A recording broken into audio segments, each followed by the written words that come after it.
Mudassir, am I pronouncing your name correctly? No problem, ma'am. Yes, sir, it was a very excellent discussion, basically. So, my question basically to you is that, like I don't remember sir's name, that what are we going to do about the drone strikes which Iran is providing with Russia? What's the answer of Ukraine to that? Any native weaponry to defeat the Shahid 136 drone or something like that? Another point I want to say is why isn't Ukraine not doing like a surgical strike type of thing, like going across the liberated territory to attack Russia from behind, so they will have less losses, right?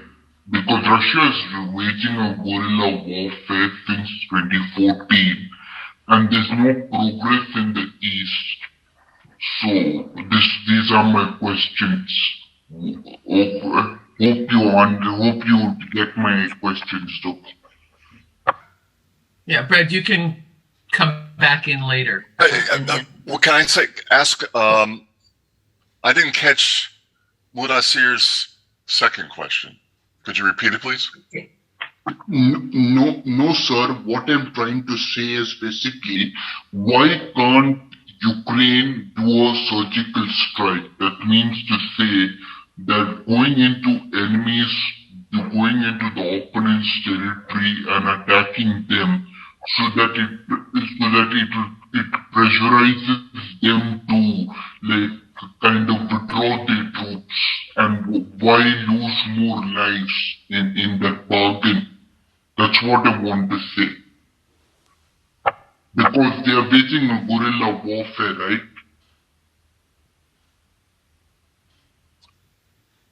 Okay. All right. Brad, I'm assuming you have that. If not, I've got it noted. I don't know what happened. Okay. Linda.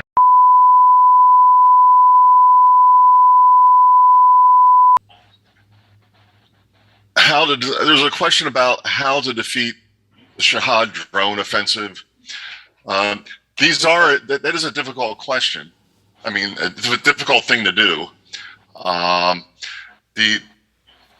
didn't mention or go into big detail about the S-300, which is the standard, again, Soviet designed anti-air system, which is probably on the average the best in the world.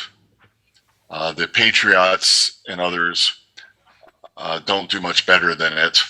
In fact, the United States clearly had to catch up in this area, and that's why they developed Patriot. However, using S-300 missiles to knock down these drones, which move slowly and are noisy, but are hard to detect in radar and hard to distinguish from a flock of birds. So it's actually quite wasteful to use S-300s to counter the Shahad drones. Also, shooting at them with small arms from the ground, as we've seen in the media coverage, may knock them off course, but that just means they're going to crash and blow up somewhere else. So they really need to be intercepted up in the air and destroyed and exploded in the air. So as I mentioned, the Ukrainians are having difficulty with this. They are claiming, though, nevertheless, to shoot down about 70% of them. And I'm certain that the Russians expect that and are simply trying to saturate their air defenses as much as possible, planning on 30% of them getting through and doing their work. So they really need, in order to defeat the Russian Shahad drone offensive, they need to really knock down maybe 90%. They'd be able to knock down almost all of them so that the Russians realize they lose their effectiveness and will stop that tactic. So what I've heard, as I tried to mention in passing, is apparently the latest thing is the Ukrainians are working on putting up anti-drone drones that shoot them out of the sky and blow them up before they land anywhere. I don't know much more than that about how to defeat those this drone offensive. There was a question: why can't Ukraine do surgical? Yeah, I think this refers to. It looks like Ukraine may have tried something like a surgical strike in the Crimean Peninsula with a drone.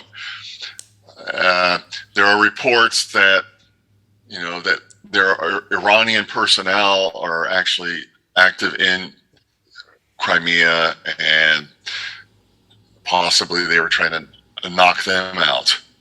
The ground support for launching these drones, in other words, which is another way to defeat them.